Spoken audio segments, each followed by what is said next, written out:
Greetings to you all. Abigail Naa Anum is my name. In the next couple of minutes, my group and I are going to walk you through workplace dynamic. Our video will be talking about introduction to workplace dynamic, forms of various workplace dynamic, importance of understanding workplace dynamic, factors influencing workplace dynamic, strategies for managing workplace dynamic. One may ask, what is workplace dynamic? Workplace dynamic refers to the pattern of interaction and relationship among individuals and groups within an organization.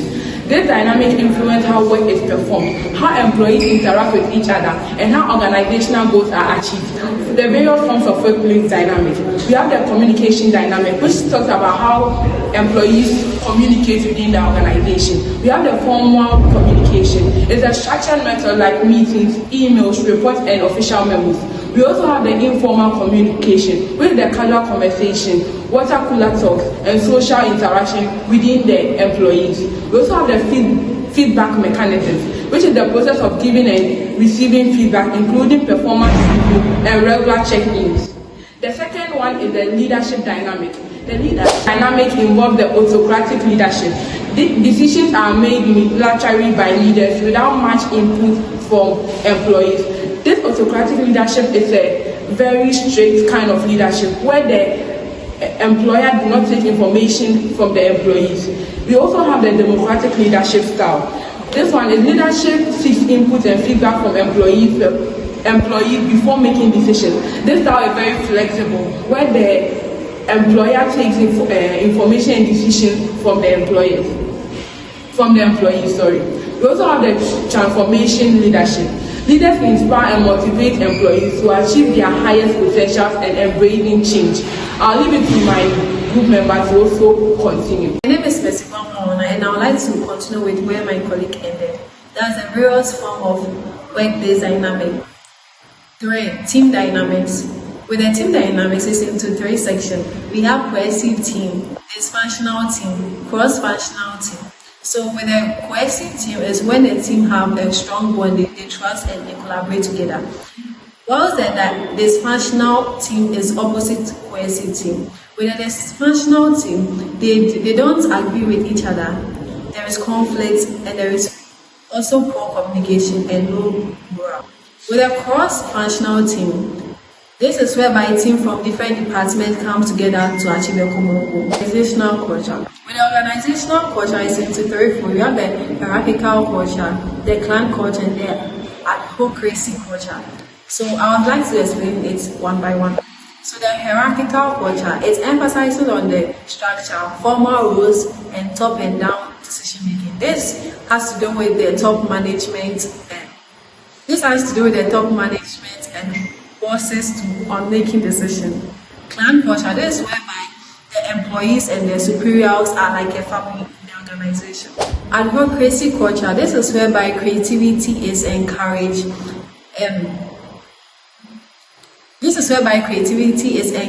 There is flexibility and a dynamic work environment.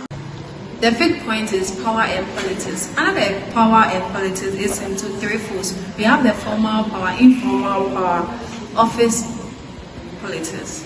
So the formal power is the authority derived from the position in the organization, and the informal power is the influence of the person's personal relationship or charisma. The last point is office politics. This is whereby behaviors in gaining advantage or influence, which can include networking, alliance building, and negotiation. Thank you. Hi, I go by the name Mensah, and I also want to take you through the challenges affecting workplace dynamic. The first point that I want to talk about is poor communication. When we talk of poor communication, misunderstanding, lack of transparency, and ineffective information sharing can cause confusion and conflict. The second point that I want to talk about is unclear roles and responsibilities. Ambiguity in job roles can cause overlap or confusion or conflict in the team members. The third point that I want to talk about is conflict and tension. Interpersonal conflict or team members being disagreement can disrupt collaboration and productivity. The fourth point that I want to talk about is leadership issue. If you are having ineffective leader or a leader who is not accurate when it comes to workplace dynamics. The first point that I want to talk about is resistance to change. If the board members adapt to the old idea and they are not willing to change to the new idea or the new thing that has come, or the technology, it can also affect the workplace. The last point that I want to talk about is the workload imbalance. Now, when there's unequal distribution of work, it can also lead to conflict or misunderstanding or disagreement at the workplace. My name is Hilda Naa Dede, and I'll be taking you through the importance of understanding workplace dynamics. And the first importance is improved communication, which means enhanced collaboration. That is, understanding how communication flows within the organization, which helps in fostering better collaboration and teamwork. Also, it helps in conflict resolution. That is, identifying and addressing communication barriers that can prevent misunderstandings and resolve conflict effectively. 2. Effective leadership. That is leadership styles, and it talks about recognizing different leadership styles and their effect on team members, and allows leaders to adapt their approach for better results. And it also talks about, and it also involves employee motivation. That is, understanding what drives employees and helps leaders to motivate and engage their teams more effectively. 3. Team cohesion. That is building trust. Understanding team dynamics help in building trust and stronger relationship among team members. It also involves enhanced performance. That is, cohesive teams with clear dynamics to perform better, leading to higher productivity and job satisfaction. 4. Employee engagement and retention. That is, boosting morale, understanding the factors that affect employee engagement, and helps in creating initiatives to boost morale and job satisfaction. It also talks about reducing turnovers. That is, engaging satisfied employees, and it is less likely to leave, reducing turnover rates and associated costs. 5. Innovation and growth. That is, encouraging creativity, and it is a deep understanding of workplace dynamics that can foster an environment that encourages creativity and innovation. And last but not least, it talks about adaptability, which is the organization is supposed to understand their dynamics and better equip their markets to changes and new challenges. My name is Akoto, Broni, and I'll be speaking on the strategies for managing workplace dynamics. So here we've talked about the definition of workplace dynamic. We have to do with the relationship and interactions within an organization, that is between teams and groups. But we should also know that it's important that we foster positive workplace dynamics, and these are the strategies for achieving that. Then the first one is open communication. So this is simply the sharing of transparent and honest information amongst team members in the workplace. So under this strategy, we encourage transparency.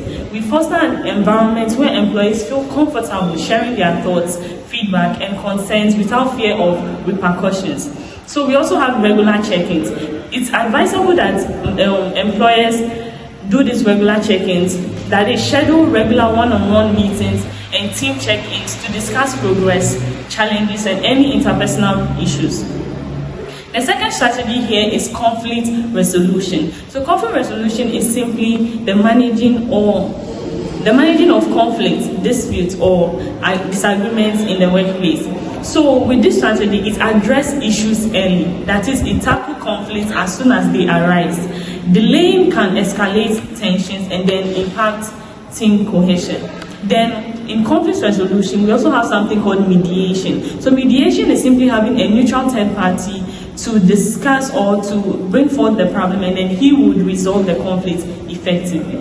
Another strategy here is team building activities. So these are events or activities that are organized in order to improve the relationships between employers and as well as employees.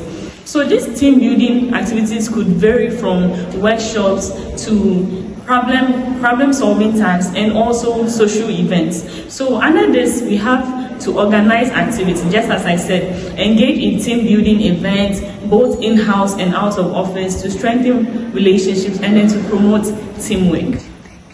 So under here too, we also have diversity and inclusion. Yes, team building activities foster diversity and inclusion. That is, it fosters an inclusive environment by celebrating diverse backgrounds and perspectives through workshops or awareness programs.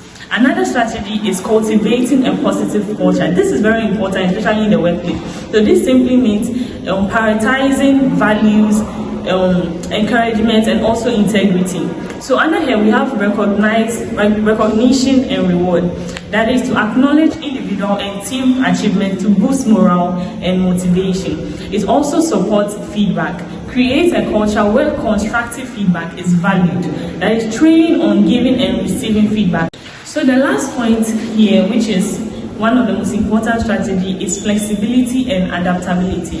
So flexibility and adaptability is simply the ability to adapt to new circumstances and also new challenges effectively. So under here we have embrace change. We have to be open to feedback and willing to adjust policies or work culture that are not working effectively. Also work-life balance. Yeah, everything is not about work in the workplace. So we have to promote a healthy work-life balance through flexible schedules or remote work options, helping employees to feel valued.